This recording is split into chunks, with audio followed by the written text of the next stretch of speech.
Bienvenidos y bienvenidas a Enclave Política. A pocos días de dejar el cargo, Lenín Moreno Garcés regaló material bélico y antidisturbios a su colega Iván Duque. Con ello tuvo suficiente para reprimir a los colombianos que iniciaron una de las mayores protestas sociales de la historia de ese país sudamericano el 28 de abril de este año. La semana anterior se reactivaron varias manifestaciones de rechazo a la política económica y a la sostenida y nunca sancionada política de represión en un país que goza de varios récords en cuanto al asesinato de líderes sociales y masacres de poblaciones. ¿Cómo se entiende este panorama en Colombia en medio de una dinámica electoral adelantada? Pues de esto queremos conversar con el académico y analista colombiano José Antonio Figueroa. El gusto es mío, Orlando. Gracias. ¿Cómo recibes, cómo valoras lo que acabo de mencionar del regalito que le hizo Lenín Moreno a Iván Duque? Bueno, lo que me parece a mí es que, pensando también en la experiencia que hubo con Bolivia, ahora sí podríamos hablar realmente de una internacionalización de la extrema derecha, prestándose apoyos mutuos evidentemente, para reprimir movimientos que lo que buscan es un poco de democratizar en estas circunstancias tan complejas que está viviendo el continente. Por otro lado, creo que eso es una prueba de la actuación que es, de hecho, una actuación que tiene que monitorearse en el Ecuador, ¿cierto? Es una actualización, es un hecho que tiene que ser fiscalizado, porque no hay forma en la que un presidente, por más poder que tenga de manera unilateral, puede hacer este tipo de acciones, ¿no? Si vemos de hecho, lo que sucedió con Bolivia, que es un país donde sí se ha investigado todo el tema de las donaciones, de los préstamos, estos también, se sabe que efectivamente hay un nivel de responsabilidad de un gobierno extranjero en la represión de los ciudadanos de un país. Y eso tiene implicaciones muy complejas, ¿no? Entonces, a mí me parece que tiene mucho que ver con el tema de la transnacionalización que se está presentando por parte de apoyos de la derecha. Y el caso colombiano también es un ejemplo de esto. El uribismo, por ejemplo, en los últimos años es sorprendente la forma como ha estado metiéndose en los asuntos políticos a nivel regional y también en los propios Estados Unidos. Esto incluso ha sido un problema para Uribe, porque como sabemos, incluso se metieron dentro de la política en el caso de las elecciones de Donald Trump y Biden, terminaron apoyando a Donald Trump a través de Miami. O veamos otro caso que es más complejo todavía, el de la internacionalización de esto, que es el de la transnacionalización del mercenarismo colombiano, que es incluso mucho más complejo de lo que ha sucedido recientemente con el tema de Haití. Entonces, ahí lo que estamos hablando realmente es de un esquema regional de apoyo de la extrema derecha, de transnacionalización realmente de la represión, si se quiere. Y efectivamente me parece que esto rememora mucho contextos de los años 70, ¿no? Donde se hacían esas famosas Operación Cóndor, donde se dieron esa serie de apoyos de las extremas derechas de los distintos países. Y lo que es complejo de esto, tanto para el caso de Colombia como para el caso de Bolivia, es qué es lo que se está apoyando, ¿no? ¿Qué es exactamente lo que se está apoyando? Y lo que se está apoyando en el caso colombiano, mira, fueron casi 2 meses y medio de un paro nacional que se está reactivando nuevamente, porque la situación colombiana está realmente ya en un punto extremo de sostenibilidad social.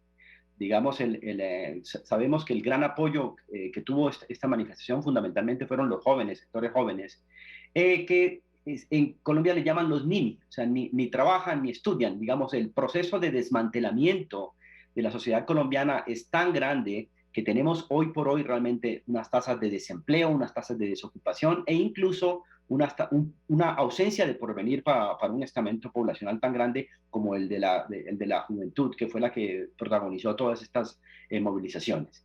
Pero José Ahora, Antonio, hay que José ver Antonio, la responsabilidad. Yo creo que hay que antes ver de las pasar a eso, responsabilidades. una pregunta puntual respecto a este tema que estábamos conversando y que bien lo señalas tú y lo identificas. Esta derechización, conservadurismo de los gobiernos latinoamericanos de corte neoliberal, parecería que se fundamentan en esa colaboración, pero para reprimir, pero no para ayudar a resolver problemas de los ciudadanos de cada uno de sus países. No hemos visto a Lenín Moreno trabajando durante 4 años a favor de los colombianos que cruzan la frontera, que mueren en la frontera entre Colombia y Ecuador. No les vemos trabajando a los gobiernos neoliberales de Jair Bolsonaro, por ejemplo, a favor de los pueblos indígenas de Brasil, por ejemplo, que es muy importante. Este conservadurismo, derechización, y algunos hablan incluso de neofascismo, ¿cómo se está expresando en Colombia en estos momentos? Bueno, en Colombia la situación del deterioro de la situación política, ¿no? Y del conflicto interno nos habla efectivamente de un proyecto que desde mi punto de vista está también ya prácticamente topando ciertos límites. A ver, en Colombia en este momento hay uno de los temas más importantes que está ocurriendo en la política nacional, son las actuaciones que está llevando a cabo la Justicia Especial para la Paz. La Justicia Especial para la Paz está develando, y esto es como resultado de los acuerdos de La Habana, de los acuerdos que hubo con la FARC. Esta es una entidad que tiene unos poderes especiales y está sacando a la luz, digamos, la profundidad realmente de la guerra sucia colombiana, y esto se está convirtiendo realmente en un gran problema para la ultraderecha colombiana, y no solamente para la ultraderecha colombiana, sino yo creo que para el establecimiento en general. ¿Por qué? Porque se está develando el profundo grado de compromiso que tienen las Fuerzas Armadas en el tema de la guerra sucia que se ha adelantado en Colombia.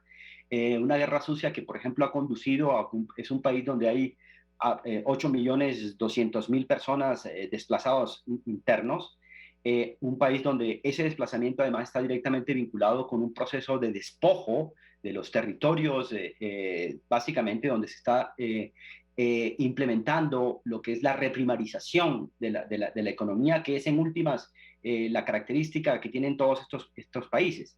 No es absolutamente nada extraño que no apoyen un gobierno neoliberal a otro de otro país, sino que ni siquiera están apoyando a sus propias poblaciones. Porque básicamente yo sinceramente creo que en este contexto neofascista, estos proyectos neoliberales lo que están apostando es realmente a la desestructuración incluso de la propia democracia burguesa, la desinstitucionalización, básicamente para implementar unos proyectos que tienen que ver con la reprimarización de las economías de las naciones, y se está implementando a través de lo que son las necropolíticas, que es básicamente el abandono total de lo que es el compromiso del Estado con la responsabilidad social que tienen que asumir. Eso lo estamos viendo en el caso tanto de Ecuador, lo vemos en el caso de Colombia. En el caso de Colombia es increíble, bueno, el nivel de impopularidad del que goza en este momento el gobierno de Iván Duque se expresa justamente en esa manifestación de casi 3 meses en la calle que se está reactivando en este momento. Es decir, hay un nivel no es soportable realmente el proyecto este que está llevando a cabo el neoliberalismo a nivel regional. Yo no sé, sin embargo, a mí me da la esperanza de que lo que está sacando adelante la Justicia Especial para la Paz, todo lo que tiene que ver, por ejemplo, con el tema de los falsos positivos, todo lo que tiene que ver con las pruebas que existen hacia los altos mandos militares articulados además con el propio Álvaro Uribe y con el uribismo, eso creo que da una gran esperanza en el contexto colombiano. Pero también es cierto que hay que tomar en consideración que la Justicia Especial para la Paz está siendo bombardeada. Está siendo bombardeada desde el propio gobierno de Iván Duque, está siendo bombardeada incluso por la Fiscalía. La Fiscalía, por ejemplo, está tratando de tomar muchos de los casos que realmente corresponden a la Justicia Especial para la Paz, está tratando de tomarla ella, sabiendo pues que hay un altísimo nivel de compromiso de la Fiscalía con el uribismo.